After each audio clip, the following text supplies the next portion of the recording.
ಎಲ್ರಿಗೂ ನಮಸ್ಕಾರ. ನಮ್ಮನೆ ಅಡುಗೆ ಚಾನಲ್ಗೆ ನಿಮ್ಮೆಲ್ರಿಗೂ ಸ್ವಾಗತ. ಇವತ್ತಿನ ರೆಸಿಪಿದಲ್ಲಿ ಸಿಂಪಲ್ಲಾಗಿ ಹಾಗೆ ಸಖತ್ ಟೇಸ್ಟಿಯಾಗಿ ತೊಂಡೆಕಾಯಿ ಪಲ್ಯ ಹೇಗೆ ಮಾಡೋದು ಅಂತ ತೋರಿಸ್ಕೊಡ್ತಾ ಇದ್ದೀನಿ. ಚಪಾತಿ, ಪೂರಿ, ಸೈಡ್ ಡಿಶ್ಗೆ one of the best combination ಅಂತಲೇ ಹೇಳ್ಬೋದು. ಫ್ರೆಂಡ್ಸ್, ಯಾರೆಲ್ಲ ನನ್ನ ಚಾನಲ್ ನೋಡ್ತಾ ಇದ್ದೀರಾ ಪ್ಲೀಸ್ ಸಬ್ಸ್ಕ್ರೈಬ್ ಮಾಡ್ಕೊಳ್ಳಿ. ಹಾಗೆ ನನ್ನ ರೆಸಿಪಿ ಇಷ್ಟ ಆದರೆ ಒಂದು ಲೈಕ್ ಮಾಡಿ. ತೊಂಡೆಕಾಯಿ ಪಲ್ಯ ಹೇಗೆ ಮಾಡೋದು ಅಂತ ನೋಡೋಣ.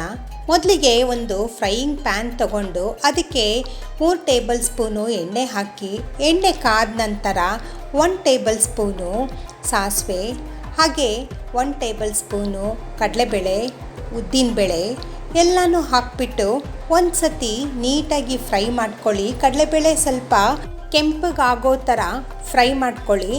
ಆವಾಗ ನಿಮಗೆ ಒಂಥರ ಕ್ರಂಚಿನೆಸ್ ಬರುತ್ತೆ. ಹಾಗೆ 2 ಎಸಳು ಕರಿಬೇವು, 2 ಈರುಳ್ಳಿ ಸಣ್ಣಗೆ ಉದ್ದಕ್ಕೆ ಹೆಚ್ಕೊಂಡಿರೋದು ಅದನ್ನು ಸಹ ಹಾಕಿ ಸ್ವಲ್ಪ ಈರುಳ್ಳಿ ಗೋಲ್ಡನ್ ಬ್ರೌನ್ ಬರೋ ತನಕ ಫ್ರೈ ಮಾಡ್ಕೊಳ್ಳಿ.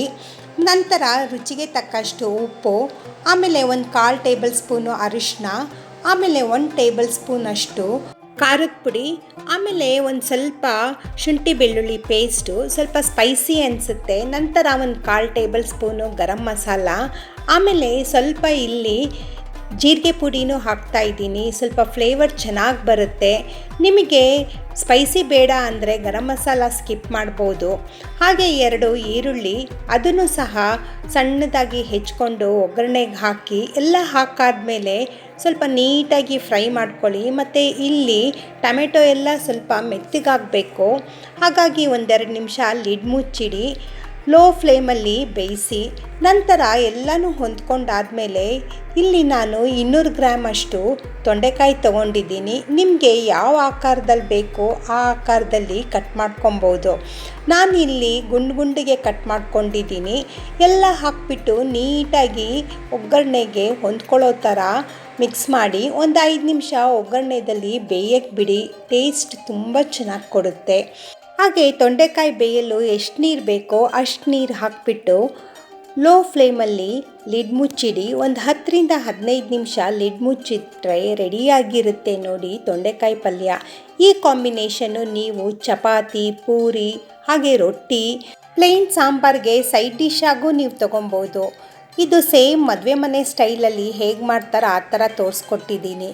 ಎಲ್ಲ ಆದಮೇಲೆ 1-2 ಟೇಬಲ್ ಸ್ಪೂನು ಸಣ್ಣದಾಗಿ ಹೆಚ್ಚಿರೋ ಅಂಥ ಕೊತ್ತಂಬರಿ ಸೊಪ್ಪು, ಹಾಗೆ ಒಂದು ಅರ್ಧ ಬಟ್ಲಷ್ಟು ಕಾಯಿ ತುರಿ ಸ್ವಲ್ಪ ಧಾರಾಳವಾಗಿ ಹಾಕಿ ಪಲ್ಯ ತುಂಬ ಟೇಸ್ಟ್ ಕೊಡುತ್ತೆ.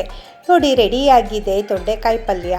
ಒಂದು ಪ್ಲೇಟಿಗೆ ಸರ್ವ್ ಮಾಡಿ ತೋರಿಸ್ಕೊಡ್ತಾ ಇದ್ದೀನಿ. ಫ್ರೆಂಡ್ಸ್, ಯಾರೆಲ್ಲ ನೋಡ್ತಾ ಇದ್ದೀರಾ ಪ್ಲೀಸ್ ಸಬ್ಸ್ಕ್ರೈಬ್ ಮಾಡ್ಕೊಳ್ಳಿ. ಹಾಗೆ ನನ್ನ ರೆಸಿಪಿ ಇಷ್ಟ ಆದರೆ ಒಂದು ಲೈಕ್ ಮಾಡಿ. ನೀವು ಮನೇಲಿ ಟ್ರೈ ಮಾಡಿ ಹೆಂಗೆ ಬಂದಿದೆ ಅಂತ ಕಮೆಂಟ್ ಮಾಡಿ. ಪ್ಲೀಸ್ ಫ್ರೆಂಡ್ಸ್ ಸಬ್ಸ್ಕ್ರೈಬ್ ಮಾಡ್ಕೊಂಡು ನೋಡಿ. ನಿಮ್ಮ ಸಪೋರ್ಟ್ ನನಗೆ ತುಂಬ ಇಂಪಾರ್ಟೆಂಟು. ನನ್ನ ರೆಸಿಪೀಸು ತುಂಬ ಸಿಂಪಲ್ ಆಗಿರುತ್ತೆ, ಹಾಗೆ ಸಖತ್ ಟೇಸ್ಟಿಯಾಗೂ ಇರುತ್ತೆ.